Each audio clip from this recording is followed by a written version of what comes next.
오늘 도시락 점수를 발표하도록 하겠습니다. 28점! 또 30점을 못 넘겼네. 아니 여보, 그거 하지 말라고 그랬잖아. 왜 맨날 그래? 왜? 도시락 소감 말하는 것도 안 돼? 점수 붙이는 거 하지 말라는 거잖아. 하루 이틀도 아니고 왜 그러는 거야? 뭐가 그렇게 마음에 안 드는 건데? 글쎄, 정성이 없다고 해야 되나?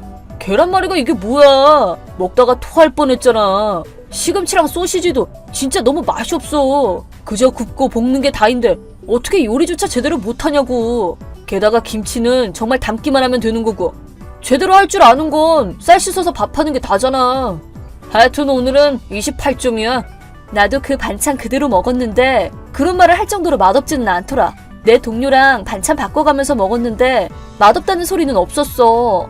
면전에 대고 맛없다고 할 수는 없는 노릇이잖아. 그냥 본인이 요리 못한다는 거 인정 좀 해. 나 오늘 진짜 세 입 먹고 포기했어. 너무 맛이 없어서 그냥 쓰레기통에 처박았다고. 너 때문에 괜히 점심값만 이중 돈 쓰게 됐잖아. 뭐? 버렸다니? 장난하는 거지? 그렇게까지 할 일이야? 진짜 너무하다. 이게 다 널 위해서 하는 소리야.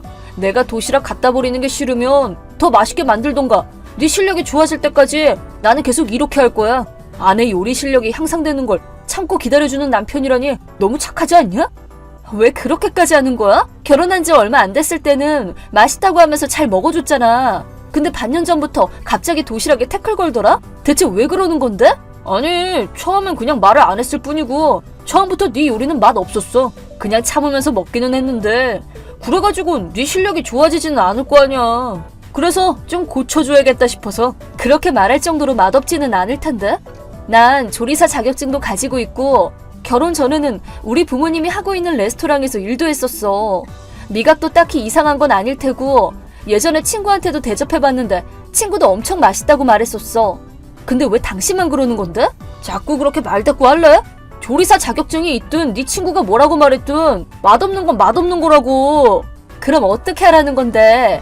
맨날 맛없다는 소리만 하고 제대로 된 조언은 해주지도 않잖아. 어떤 식재료를 어떻게 요리해줬으면 하는지 바라는 게 있으면 말을 해.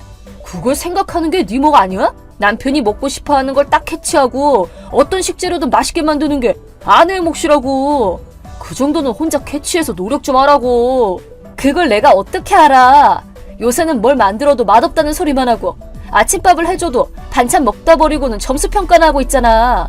솔직히 스트레스야. 하다못해 맛없으면 안 먹어도 되니까 눈앞에서 버리지는 마. 내가 먹으면 돼.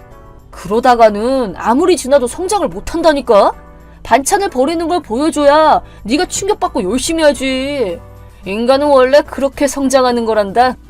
그럼 내 요리가 맛있어질 때까지 밥을 계속 버리겠다는 거야? 어제 저녁 때 말했던 것처럼 이딴 걸 먹느니 차라리 쓰레기가 더 낫겠다고 그랬었잖아. 그래, 잘하네. 하다못해 쓰레기 정도로는 만들어야 될 거 아니야. 그럼 나 친정가 있을게. 뭐?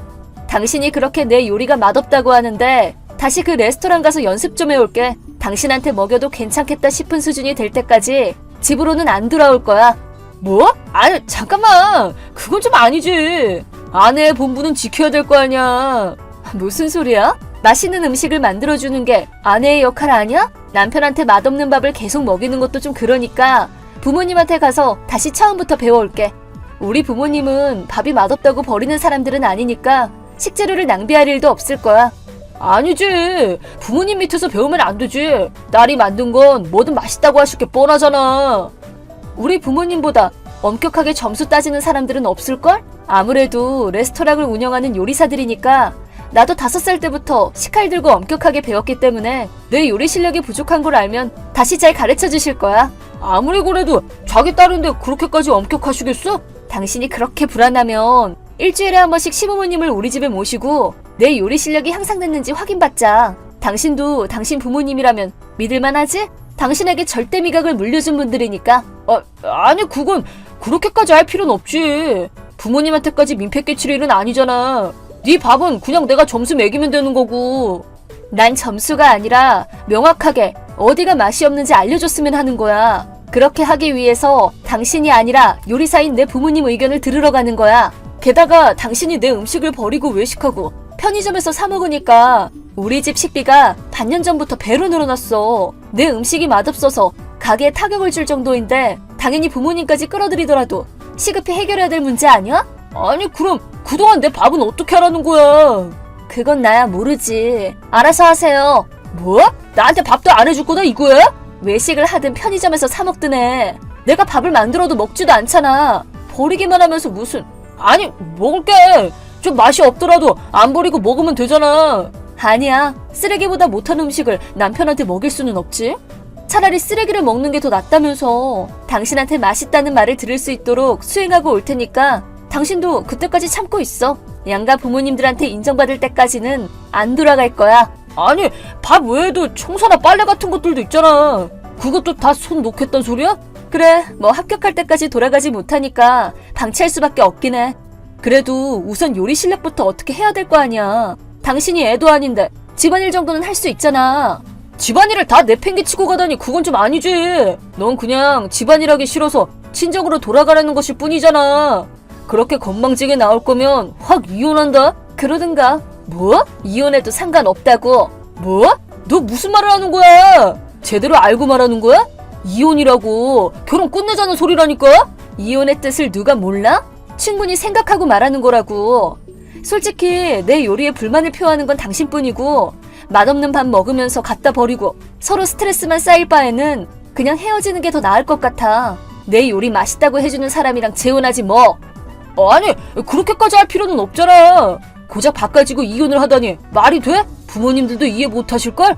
벌써 반년째야. 반년째 매일같이 밥이 맛없다고 하면서 갖다 버렸잖아. 우리 부모님한테 배운 요리 실력을 무시당하고 아내가 어쩌고 남편이 어쩌고 무슨 노예 부리듯이 말하고 나도 더는 못 참겠어. 아니 하나 혹시 화났어? 나는 뭐 감정도 없는 줄 아나 봐? 그냥 네가 뭘 말하면 다 고분고분 들을 줄 알았어? 착각도 좀 정도껏 해. 하은아 내 밥이 맛이 없다고? 순두부랑 연두부의 차이도 모르고 동파육을 고작 5분이면 만들 수 있는 요리로 알고 있고 라면 말고는 뭘 해본 적도 없는 게 건방지게 난 평가하지 말란 말이야. 하은아 진정해. 아 됐어 그냥 이혼해. 이혼하자고. 가서 네 입에 맞는 요리해주는 여자랑 결혼하면 될 거 아니야. 난 친정으로 갈 거니까 이혼 서류나 갖고 와. 하은아 진정 좀 하라니까. 미안해 내가 잘못했어. 네가 해준 밥은 항상 맛있었어. 맛없다고 했던 건 다 거짓말이었어. 뭐? 거짓말이라고? 왜 그딴 거짓말을 한 건데? 아 그게 회사 선배가 와이프가 해준 밥이 맛없다면서 맨날 도시락에 점수 먹이는 거 보고 뭔가 멋있어 보여서 따라해봤던 거야. 뭐? 그래서 나한테 그따구로 대했다고? 맞아. 어이가 없네. 근데 그 선배는 도시락이랑 밥을 갖다 버리든? 아니야 그 선배는 그래도 다 먹었어. 아깝다고 하면서. 내가 밥을 갖다 버린 건 그냥 그렇게 하는 게 재밌어서 나도 모르게 그랬던 거야. 고작 그딴 이유로 반년 동안 식재료를 낭비했단 거야? 나는 아무 의미도 없이 당신 놀이 때문에 스트레스를 받아왔단 거네? 기가 차서 말도 안 나온다. 당신이 무슨 사춘기 청소년이야? 이건 진짜 이혼 말고는 답도 없겠다. 미안! 정말 미안해! 2번 다시 당신 밥 맛없다는 소리 안 할게. 버리지도 않을 거고 점수도 안 먹일 거야. 당신 밥 맛있다는 거 진심이야. 나 이혼하기 싫어. 알겠어. 그럼 이혼은 일단 보류해둘게. 정말? 대신 친정은 가야겠어. 어? 왜? 설마 내가 그 정도 사과가지고 용서해줄 것 같아? 당신도 조금은 매일 요리하는 게 얼마나 힘든 일인지 좀 느껴봐. 하여튼 한 달 정도는 친정에서 지낼 거니까 그동안 혼자서 밥 해먹어. 외식이랑 편의점에 의지하지 말고 가계부도 똑바로 적어놔. 나중에 가서 확인할 거니까. 만약 금액이 안 맞거나 외식했다는 게 발견되면 또다시 한 달 연장하는 식으로 갈 거야. 나는 그동안 우리 집 레스토랑에서 다시 일할 거야. 뭐? 안 돼! 그렇게는 못해! 아니, 당신도 할 수 있어. 내가 맨날 하는 요리 레시피 노트 두고 갈 테니까 그거 보고 장 봐서 요리에 설거지까지 혼자 다 해봐. 파이팅! 그걸 어떻게 하라는 거야? 난 요리해본 적 한 번도 없다고. 외식이랑 편의점까지 안 된다니 아무것도 할 줄 모르는데 대체 뭘 먹으라는 거야? 글쎄? 쓰레기라도 지워 먹던가.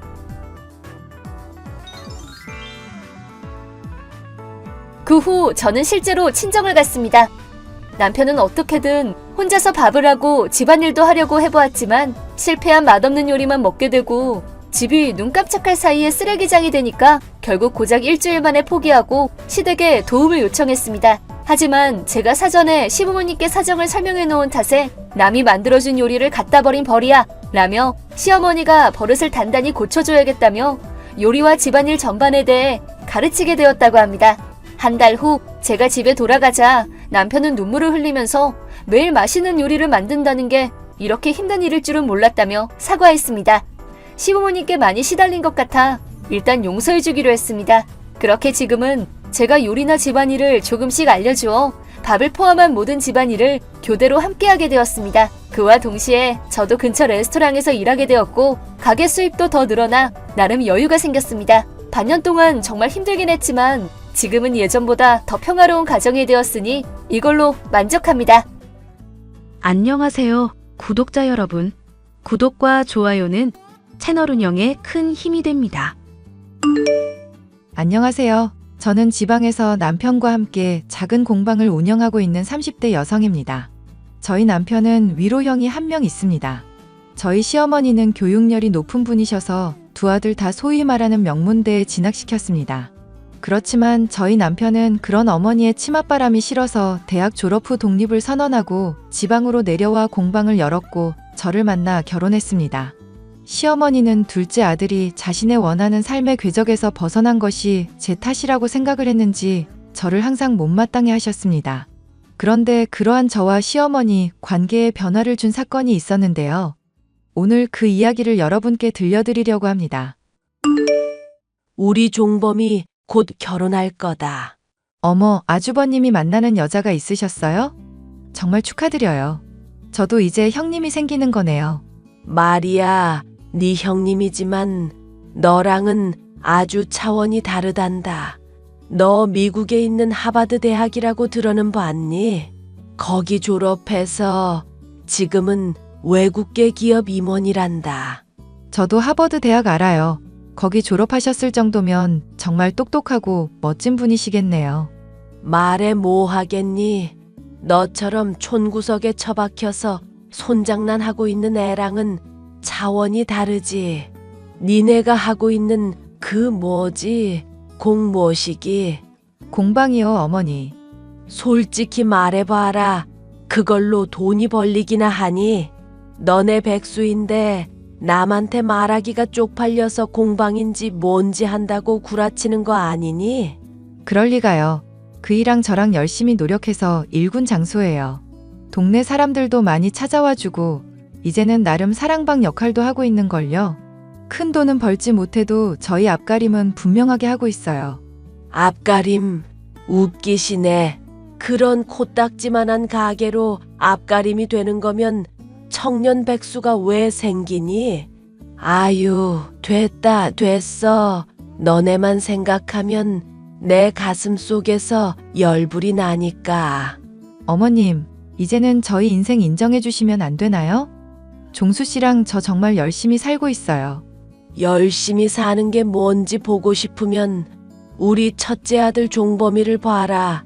합격 시기가 조금 늦춰지기는 했어도 내년 안에 곧이 붙을 거고 엄청나게 능력 있는 여자를 데려왔잖니.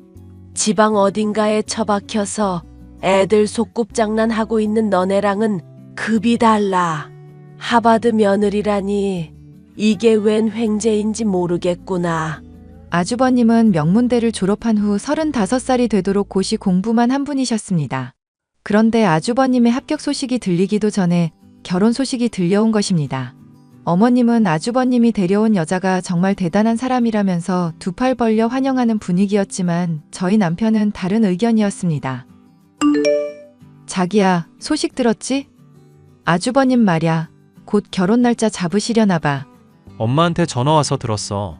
우리 형이지만 말야, 나는 이해가 안 돼.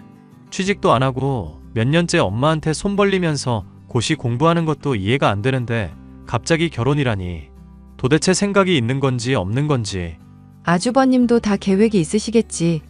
게다가 예비 형님이라는 분 정말 대단하시던걸?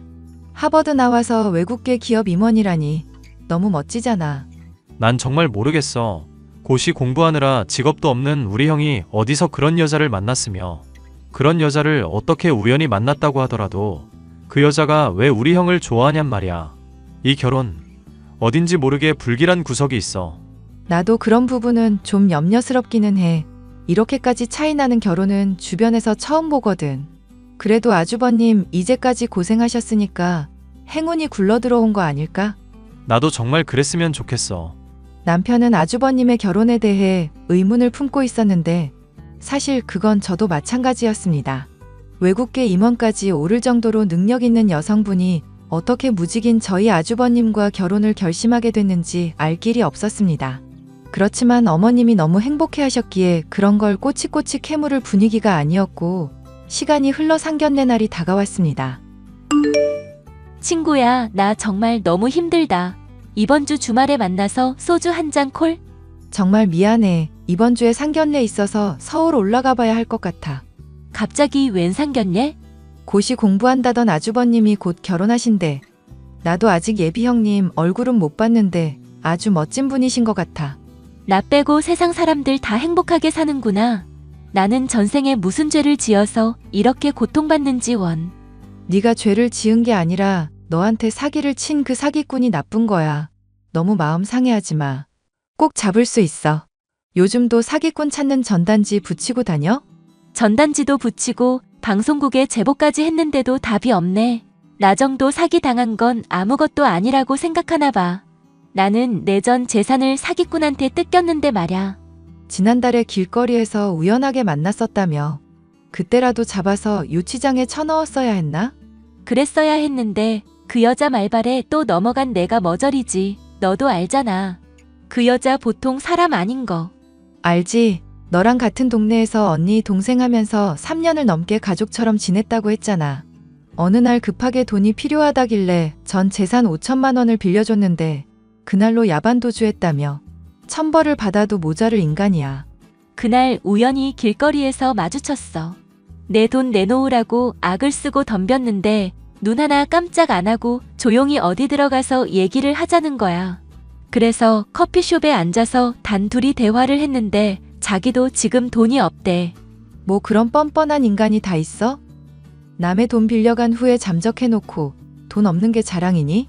그 여자 말로는 시골에 땅 가진 노인네 한 명을 알게 됐는데 조만간 그 땅이 자기 차지가 된다는 거야. 그 땅 팔아서 돈 생기면 내 돈 갚을 거라면서 좀만 기다려달라는 거 있지. 그 말발에 또 속아서 그 인간을 보내줬어. 정말 열받는다. 근데 좀 찜찜했던 게 그날 나한테 수면제를 처방받아달라는 거 있지. 수면제를 왜? 그것만 해주면 내 돈 갚을 수 있다길래 나도 아무 의심 없이 수면제를 처방받아줬어. 그랬는데 아무리 생각해도 찜찜한 거야. 시골에 땅 가진 노인네가 아무 이유 없이 그 여자한테 땅을 줄 리도 없고 내가 처방받은 수면제가 또 그 여자 사기극에 이용될 것 같아서 불안해 죽을 것 같아. 어떡하면 좋아. 그 사기꾼 여자를 빨리 찾는 게 급선무야. 상견례 끝나고 바쁜 일 마무리되면 나도 같이 전단지 붙일게. 힘내자 친구야. 저는 그렇게 힘들어하는 친구를 위로하며 그 주 주말에 상견례에 다녀왔습니다. 상견례에서 처음 본 형님은 제가 생각하는 이미지와는 정반대의 사람이었습니다. 화려한 서구형 미인의 활달한 성격일 거라는 제 짐작과는 다르게 매우 차분하고 평범한 인상의 여성이었습니다. 그런데 어딘지 모르게 낯이 익은 것 같아서 계속해서 쳐다봤는데도 도저히 그 해답을 찾을 수 없었습니다. 서울 잘 다녀왔어? 사기꾼 찾는 전단지 새로 뽑았는데 눈에 잘 들어오나 모르겠어. 네가 한번 봐줘. 상견례 잘 마치고 오래간만에 서울 구경도 잘하고 돌아왔지. 이번 전단지는 색깔이 강렬하네. 잘 만들었다. 근데 이 사람? 왜 그래? 수정할 거 있으면 말해줘. 나 이 사람 꼭 찾아야 한단 말야. 이 사람이 우리 예비 형님이야. 뭐라고? 너희 아주버님이랑 결혼한다는 그 하버드 나온 여자? 상견례 자리에서 처음 만났는데 어디에서 본 것 같다는 생각을 계속했거든. 그런데 생각보다 평범한 인상이어서 내가 착각한 거라고 생각했는데 이 사람 맞아. 설마 너희 시어머니 시골에 땅 같은 거 갖고 계시니? 맞아. 시아버님 돌아가시면서 시골에 있는 땅 명의가 시어머니한테 갔거든. 너도 알겠지만 우리 남편은 워낙 어머님 눈밖에 난 자식이라 어머님 땅에는 관심이 없어서 그동안 완전히 잊고 살았어. 어머님이 그 땅은 아주버님한테 물려줄 거라고 여러 번 얘기하시기도 해서 더더욱 관심도 없었지. 그 사기꾼 여자가 시골 땅은 큰아들한테 물려줄 거라는 얘기를 들은 게 분명해. 게다가 아직 미혼이니 접근하기에 딱 좋겠다고 생각한 거겠지. 빨리 이 결혼 막아야 해. 저는 이 사실을 남편에게 알린 후 시어머니와 연락을 시도했습니다. 그런데 시어머니가 연락을 받지 않아 걱정이 이만저만이 아니었습니다. 어머님, 왜 이렇게 연락을 안 받으세요? 걱정했잖아요. 어제 이삿짐 옮기느라 피곤해서 골아 떨어졌지 뭐니. 이 집이 기운이 참 좋은가 보다. 내가 평생을 불면증으로 고생했는데 어제는 마치 기절한 것처럼 깊은 잠을 잤구나. 이렇게 깊게 잔 적은 10년 만에 처음이야. 어머님, 어제 이사를 하셨어요? 이 집이 말이다. 첫째 아가가 사온 아파트다. 그것뿐이냐. 날 모시고 살겠다면서 이 집으로 이사 들어오라고 부르지 않겠니? 그 여자가 벌써 제가 짐작한 게 확실하네요. 내가 정말 이런 말까지는 안 하려고 했는데 말이다. 생각할수록 비교가 돼서 참을 수가 없구나. 첫째 며느리는 시집 온다고 10억짜리 아파트를 사왔는데 너는 도대체 뭐냐? 제가 드릴 말씀이 있어요, 어머님. 네가 하는 말 더 이상 듣고 싶지 않다. 돈이 없으면 말이야. 몸으로라도 때워야지.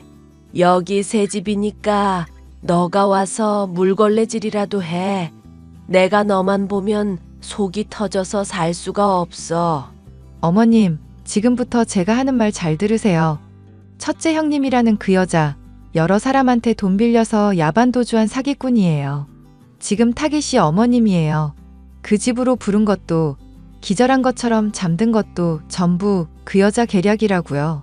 어머님, 지금 매우 위험한 상황에 놓여져 있어요. 그 집에서 당장 나오세요. 뭐라고? 첫째 며느리가 사기꾼이라니? 이거 보세요. 제 친구한테 5천만 원 뜯어서 달아난 여자예요. 다음 타깃이 시골에 땅 가진 노인네라고 했대요. 혹시 부엌 찬장 같은 곳에서 약봉지 못 보셨어요? 제 친구 이름으로 땡땡시 땡땡 약국에서 처방받은 수면제 봉투가 있을지도 몰라요. 아무래도 어머님한테 밤에 수면제를 먹이고 무슨 수작을 꾸미는 것 같아요. 이거 말하는 거니? 어제 첫째 며느리가 이걸 서랍장에 넣어두는 걸 봤거든. 이거 맞아요. 내가 잘 때도 인감 도장을 몸에 지니고 자는 습관이 있어. 그 얘기를 첫째 며느리한테 말한 적이 있는데 설마 그것 때문에 나한테 수면제를 먹였을 수도 있겠구나. 어머님, 아직 없어진 물건은 없으시죠? 인감은 내 비밀 주머니에 들어있어서 걔가 못 찾은 것 같구나. 중요한 서류도 전부 다 남아있어. 그럼 얼른 그 집에서 나오세요. 그 집에 더 계시다가는 그 여자가 어머님 식사에 또 무슨 약을 탈지 몰라요. 얼른요. 부동산에 알아보니 저희 예비 형님이 해왔다고 하는 그 아파트는 3달짜리 단기 월세였습니다. 어머님을 속여서 이사 들어오게 한 후 약을 먹여 재우고 인감도장을 훔쳐 달아나려는 계획이었던 게 분명했습니다. 그 여자는 이미 여러 건의 사기로 고소를 당한 상태였고 이번에는 저의 시어머니에게 접근하다가 꼬리가 밟혀 경찰 수사를 받게 되었습니다. 아가, 내가 너한테 면목이 없구나. 솔직히 내가 생각해도 말이 안 된다고 생각했어.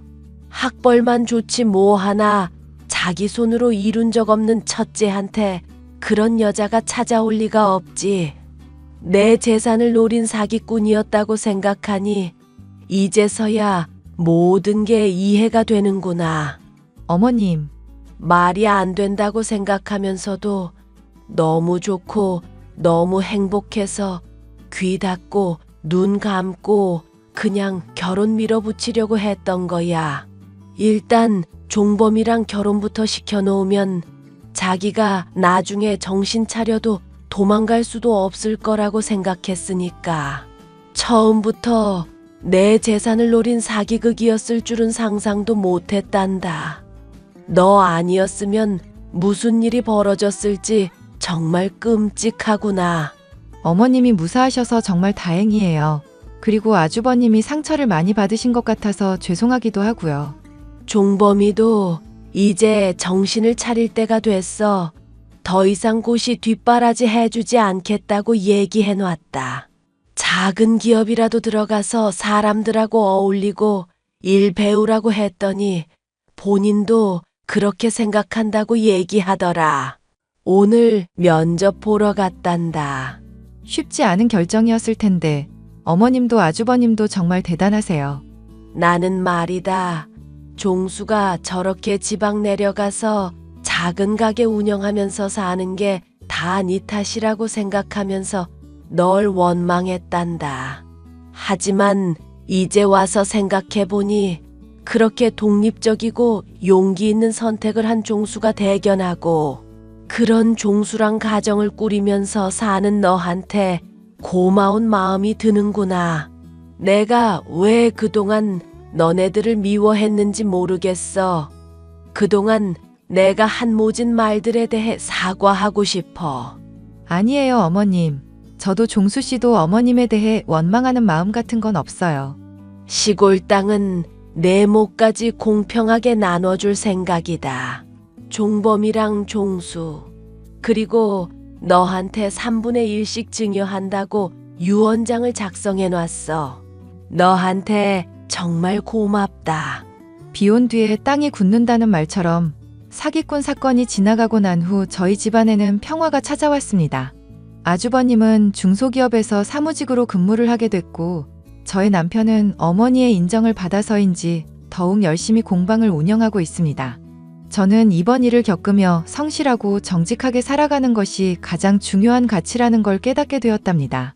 저희 집안 이야기를 끝까지 들어주셔서 정말 감사합니다. 안녕하세요, 구독자 여러분. 구독과 좋아요는 채널 운영에 큰 힘이 됩니다. 안녕하세요. 얼마 전에 아이를 출산하고 이제 막 조리원에서 퇴소한 초보 엄마입니다. 공교롭게도 동서와 비슷한 시기에 임신과 출산을 하게 되면서 공동육아를 하고 있답니다. 친정 부모님은 해외에서 사업을 하고 계시느라 1년에 두세 번 정도 얼굴을 보는 게 전부고요. 시부모님은 충남 논산으로 귀농하셔서 딸기 농사를 지으시며 작은 화원을 운영하고 계십니다. 동선의 부모님은 안타깝게도 오래전에 돌아가셨다고 들었어요. 의지할 곳 없는 며느리 둘이 서로 자매처럼 의지하고 재미있게 잘 지내고 있답니다. 오늘 제가 사연을 쓰게 된 이유는요. 남편과 결혼하기 전 이야기를 좀 들려드리려고 해요. 여러분들도 그러하듯이 결혼을 준비하면서 크고 작은 갈등이 생기잖아요. 저와 남편은 딱히 마찰이 없었는데 아들 부심 대단하던 시어머니 때문에 결혼이 파토 날 뻔했었거든요. 그때 당시 파혼을 했더라면 아마도 지금의 행복은 없었을 겁니다. 무슨 사연인지 궁금해하실 것 같아 지금 바로 사연 시작하겠습니다. 형수 바빠? 야, 너는 형수한테 형수가 뭐냐? 형수님이라도 똑바로 안 불러? 아니, 20년 넘게 이름 불렀는데 그게 하루아침에 형수가 되겠어? 나 참, 형 나한테 이러면 안 될 텐데? 왜 그래 수아나? 무슨 일 있어? 자기가 너무 받아주니까 수환이 제가 뭣도 모르고 그러는 거야. 이제 손윗 사람인데 대접받아야지. 내버려둬. 편하고 좋지 뭐. 어른들 앞에서만 조심하면 되니까. 아무튼 무슨 일인데? 아니, 나 여자친구 소개해 주려고요. 저번에 결혼 전제로 만난다고 했지? 동서지간 될 사이인데 서로 왕래하면 좋을 것 같아서. 그래, 그럼 좋지 뭐. 천방지축 김수환을 길들인 그녀는 과연 누구인가? 그러게, 저 녀석이 사고를 앵간히 쳤어야지. 에이, 형 또 그런다. 내 여자친구도 성수동 출신인데 슬기 너 알 수도 있겠다. 얘도 성수초 나왔다는데 우리랑 동갑이거든. 그래? 신기하네. 그나저나 날은 언제로 잡게? 우리도 결혼 준비로 정신이 없어서 아예 약속을 정하는 게 좋아. 말 나온 김에 오늘 저녁 어때? 형도 비번이고 쉬고 있다며. 저녁도 먹고 가볍게 술도 한잔하자 콜? 야 임마, 나 내일 출근이야. 술은 무슨 술이냐? 에이, 오빠. 가볍게 한잔하자는 건데. 그리고 수환이 여자친구 데려온대잖아. 자꾸 틱틱댈래? 에잇, 알았어. 약속 장소랑 시간이랑 문자로 보내놔. 네 형수 데리고 시간 맞춰 갈게. 오케이, 그럼 이따 봐. 저는 남편을 만날 당시에 인천에 있는 대학병원에서 간호사로 근무하고 있었습니다. 초등학생 때 만나 부모님끼리 서로 왕래하며 가까이 지낸 소꿉친구가 바로 제 시동생입니다. 시동생은 저와 같은 대학병원에서 의사로 근무하고 있고요. 시동생의 소개로 지금의 남편을 만나게 되었습니다. 남편은 소아과 의사로 근무하고 있는데 다정다감하고 세심한 모습에 반해 연애를 하게 되었습니다. 30살을 바라보는 나이이기도 해서 자연스레 결혼 이야기가 나왔고요. 곧 양가 집안의 인사를 앞두고 있었죠. 워낙 어려서부터 시동생과 가까이 지냈던 터라 결혼해서도 터울 없이 잘 지낼 것 같았습니다. 시동생 여자친구, 그러니까 제 예비 손아래 동서와도 결혼 전에 자주 만나면서 친분을 쌓았거든요.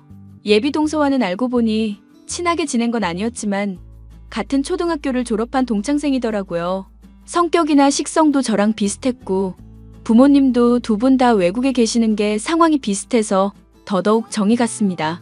그렇게 고부 갈등은 없고 동서지간 사이도 좋은 완벽한 가정이 될 줄 알았어요.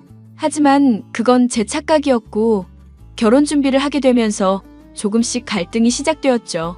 양가 집안에 정식으로 인사를 드리고 외국에서 잠시 귀국한 부모님과는 식사로 자리를 마련했습니다. 슬기야, 어머님한테 예단 목록 받았어? 응, 상견례 전에 미리 주셨더라. 아무래도 부모님이 외국에 계시다 보니까 매번 만나고 그럴 수 있는 게 아니라 나한테 미리 전해주고 상견례 때 말씀하실 건가 봐. 나 보여줄 수 있어? 근데 좀 웃기지 않아? 이불이나 화장품 세트. 이해는 하는데 다른 것들 봐봐. 냉장고, 세탁기. 다 바꾸시려나 봐. 헉, 이게 다 뭐래? 저거 신혼집에 들어갈 물건들 아니고? 아니야. 시어머니가 바꾸실 건가 봐.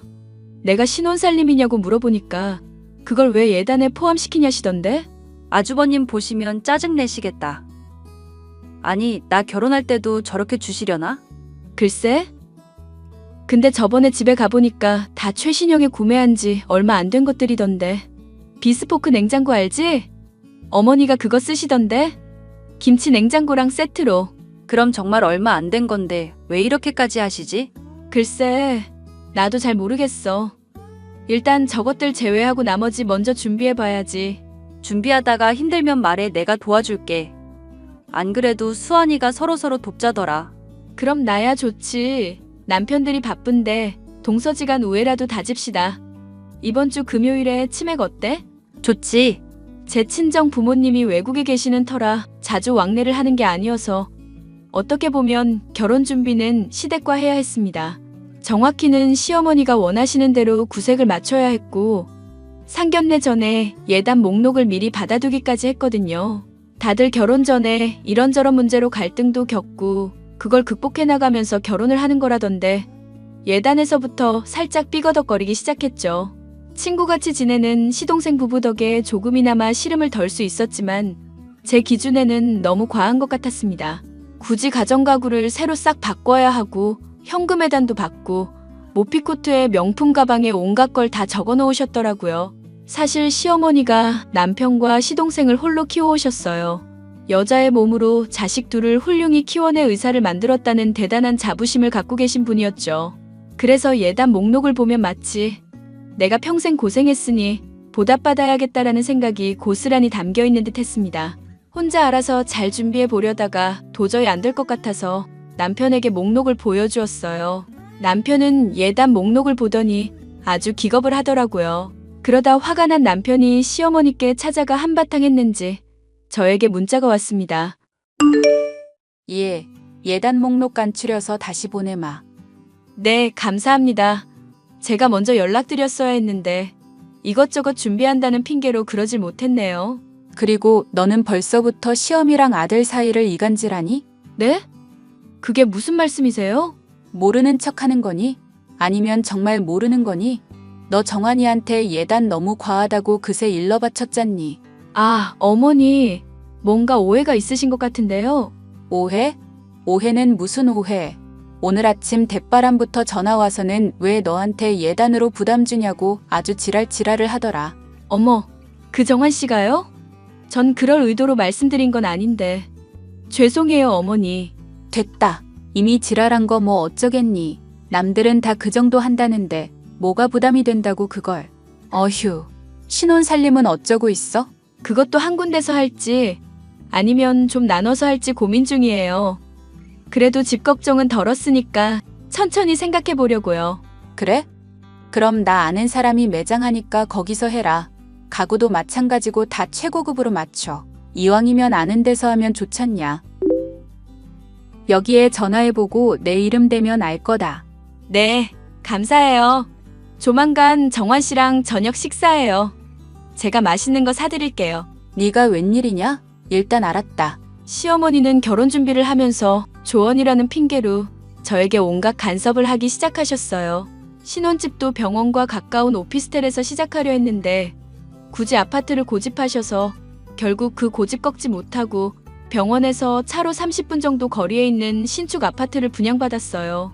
오피스텔은 걸어서 5분도 안 걸리는 거리에 있는 곳이어서 정말 최적의 장소라 생각했거든요. 저나 남편이나 근무 시간도 다르고 주로 병원에 있는 시간이 많기 때문에 오며 가며 이동하는 시간을 최소화하고 편리한 생활을 하길 바거든요. 하지만 신혼집부터 시작해서 가전이며 가구며 심지어 이불 색깔까지 간섭하시는데 슬슬 저도 지쳐갈 때쯤 서로의 갈등이 폭발한 사건이 발생하고 맙니다. 시어머니가 고향이 제주도신데 큰아들과 작은아들이 결혼을 앞두고 있으니 손수 청첩장을 전해주셔야 한다며 한 달 살기 겸 제주 여행을 다녀오신 뒤였어요. 예, 결혼 준비도 이제 막바지인데 신혼여행지는 어디로 정했니? 저희 아직 생각은 안 했는데요. 정환 씨도 그렇고 저도 그렇고 외국으로 오래 나가는 건 좀 그래서요. 제주도 갈까 생각하고 있었거든요.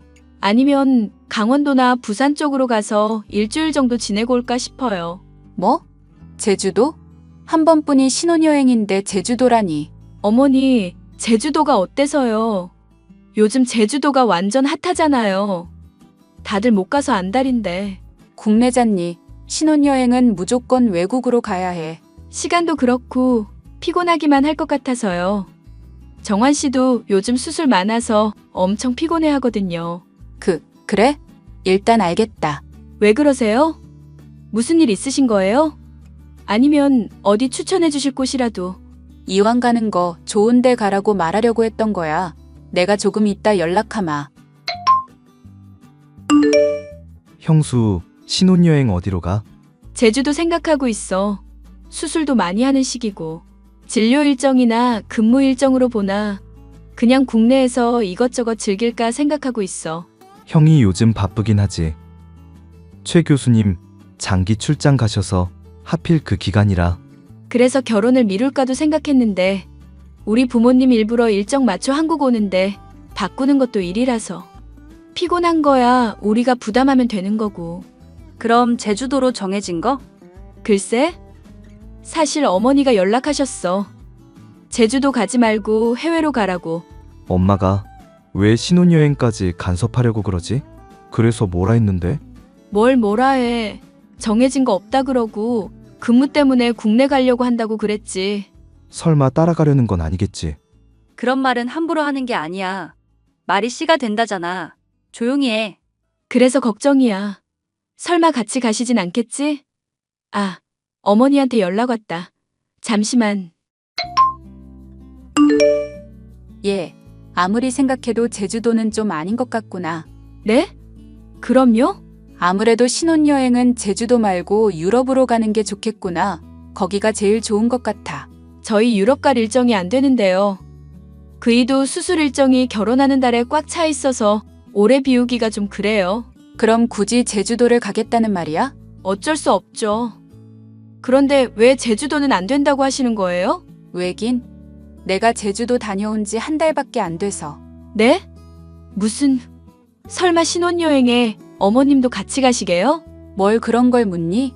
큰아들이 결혼해서 첫 해외여행 간다는데 나도 가는 건 당연한 거 아니냐? 아니, 어머니. 저희 신혼여행인데요. 가족여행이 아니라요. 그러니까 요즘 부모님 모시고 가는 사람들도 많다더라. 이왕 해외 가는 거 부모님한테 효도한다고 관광시켜준다고 그러면서 다 데려가더만. 왜? 싫으냐? 네, 전 싫은데요. 신혼여행인데. 어머니가 같이 가면 불편하고 신혼여행 분위기도 안 살고. 뭐? 너 지금 말 다 했니? 내가 구닥다리라는 거야 뭐야? 뭣도 아닌 년 의사 아들이랑 결혼시키니까 아주 기고만장해가지고는 시어머니 어려운 줄 모르네? 네? 뭣도 아닌 년이요? 어머니, 말씀이 조금 지나치신 거 아니에요? 심하긴 뭐가 심해. 지금 보니까 네 싹수가 노랗다. 어쩜 시어머니한테 따박따박 대들고 싫다는 소리를 그렇게 쉽게 하는 거냐? 내가 잘난 우리 아들 키우면서 이 정도도 대우 못 받아야겠냐? 이 야가 빠진 년. 아, 어이가 없네요, 어머니. 저는 뭐 욕 못하는 줄 아세요? 이거 완전 미친년 아니야? 뭐 미친년? 너 시어머니한테 미친년이라고 했니? 나 참, 너 이 결혼 안 하고 싶구나. 어머니, 이런 식으로 나오시면 곤란해요. 참견하시는 것도 정도 것이지 어떻게 신혼여행을 따라올 생각을 하세요? 네 말버릇을 보아하니 시집살이는 각오해야 할 거다. 알겠냐? 시어머니가 신혼여행을 들먹거리시면서 본인도 굳이 따라가야겠다고 고집을 부리시는 겁니다. 그러면서 제가 싫다고 했더니 저에겐 연연거리면서 입에 담지도 못할 욕을 하시는 거 있죠. 저도 어렵게 공부해서 간호사 자격증 따고 유명한 대학병원에서 근무하는데 그런 저와 남편을 사사건건 비교하시던 것도 그렇고 전 아무것도 아닌 것처럼 대하는 게 너무 싫었습니다. 신혼여행 이야기를 하시는데 그동안 참고 있던 화가 저도 모르게 폭발했나 봅니다. 남편에게 시어머니와 나눈 모든 대화를 공유해 주었고 남편은 노발대발 하더라고요. 시어머니와 한바탕 했는지 어김없이 저에게 연락이 오셨고 전화며 문자며 시도 때도 없이 저를 괴롭히셨어요. 저는 이대로 휘말리면 결혼하고 나서도 개고생할 것 같았고 곧 결혼을 앞둔 시동생 부부를 위해서라도 시어머니와 결판을 내기로 했습니다. 너 정말 이럴 거니? 내 아들이랑 결혼하기 싫어? 어머니, 저 협박하세요? 원하시면 이 결혼 없던 걸로 할게요. 그럼 만족하시겠어요? 뭐? 없던 걸로 하자고?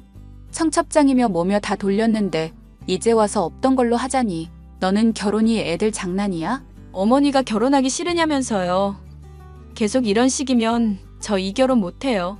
저 그동안 많이 참았거든요. 네가 뭘 참아? 내가 뭘 어쨌다고. 어머니, 결혼 준비하고부터 참견하셨잖아요. 그것도 정도 것이지. 세상에 정환 씨랑 결혼하는 게 아니라 어머님이랑 결혼하는 줄 알았다니까요. 저희 부부가 살 집이고 살면서 쓸 물건 고르는데 어머님 주관 개입하시면 그게 어머님이랑 결혼하는 거지 뭐겠어요? 아니, 너 지금 말 다 했냐? 그럼 조언도 못 해줘? 조언이랑 잔소리, 참견은 엄연히 다른 거예요. 어머니가 뭘 몰라서 그러시는데 정환 씨가 그만하라고 안 했어요? 내 아들이랑 내 사이를 이간질하는 것도 모자라서 시애미를 가르치려 들어? 어머니, 다시 한번 말씀드리지만 전 정환 씨랑 결혼하는 거예요. 그리고 30 넘은 자식이 결혼하겠다고 하면 그냥 축하한다고 응원해 주실 일이지 이것저것 다 참견하시면 뭐하러 결혼시켜요? 그냥 끼고 사시지. 뭐? 너 아주 제대로 시집살이 당해봐야겠구나. 아, 그럼 저 그냥 안 할게요, 이 결혼. 그런 식으로 협박하시면 제가 넘어갈 줄 아나 본데 저 그렇게 쉬운 여자 아닙니다. 정환 씨, 지금 시기 넘기면 의사라는 훌륭한 직업 가지고도 결혼 못하고 평생 늙어 죽을 거예요. 뭐? 네 인연 뚫린 입이라고 막말하는 거니? 저 이대화 그대로 정환 씨한테 보낼 거예요. 결혼을 할지 말지는 나중에 정할 거고 어머님 계속 이런 식이면 전 못합니다. 저는 작정하고 시어머니를 들이받았습니다. 저에게 사사건건 간섭이며 화풀이며 온갖 잔소리를 해대시는데 좀 너무하다 싶었거든요. 여러 환자들을 대하며 나름 멘탈이 강하다고 자부했는데 시어머니는 좀 다른 방식으로 스트레스를 주더라고요. 결국 남편은 시어머니와 절연까지 하겠다며 크게 싸웠고 두려웠던 시어머니는 제게 사과를 하셨습니다. 자식을 잃을까봐 크게 충격을 드셨는지 저에게 눈물까지 보이며 사과를 하시더라고요. 앞으로 저를 까내리는 일 없이 존중하며 아껴주겠다고 말씀하시는데 제가 너무했나 싶더라고요. 그렇게 2달의 시간이 지나 저희는 많은 사람들의 축복 속에 결혼식을 올렸고 3개월 뒤 시동생 부부도 결혼식을 올렸어요. 그리고 10개월 정도의 시간이 흐른 지금 동서와 저는 행복하게 시어머니의 간섭 없이 공동육아를 하고 있답니다. 시어머니는 주말마다 저희 집에 오셔서는 반찬이며 미역국이며 몸보신 되는 음식을 잔뜩 해주고 계세요. 결혼 전에 비하면 정말 사람이 180도 바뀌었다고 말해도 과언이 아닐 정도죠. 저희가 조금이라도 쉴 수 있게 아이 둘을 업고 안아서 봐주시기도 하고 지금은 막역한 고부지간이 되었답니다. 앞으로 살면서 이보다 더하면 더했지 사이가 안 좋아지진 않을 것 같아요. 시동생 부부와도 워낙 가깝게 지내고 시어머니도 예전과는 다른 모습이기 때문에 조금 달라진다면 더 행복해질 거라는 거? 그거 하나겠네요. 제 사연은 여기까지입니다. 해피엔딩으로 마무리되었지만 시어머니와 많은 갈등을 겪는 분들이 계시더라고요. 부부싸움이 칼로 물베기듯이 인간관계도 서로 하기 나름인 것 같아요. 어려움에 처한 분들이라면 저처럼 대놓고 들이받든지 해서 좋은 결과가 있었으면 좋겠습니다. 제 사연 들어주셔서 감사드려요. 공감과 댓글 부탁드립니다.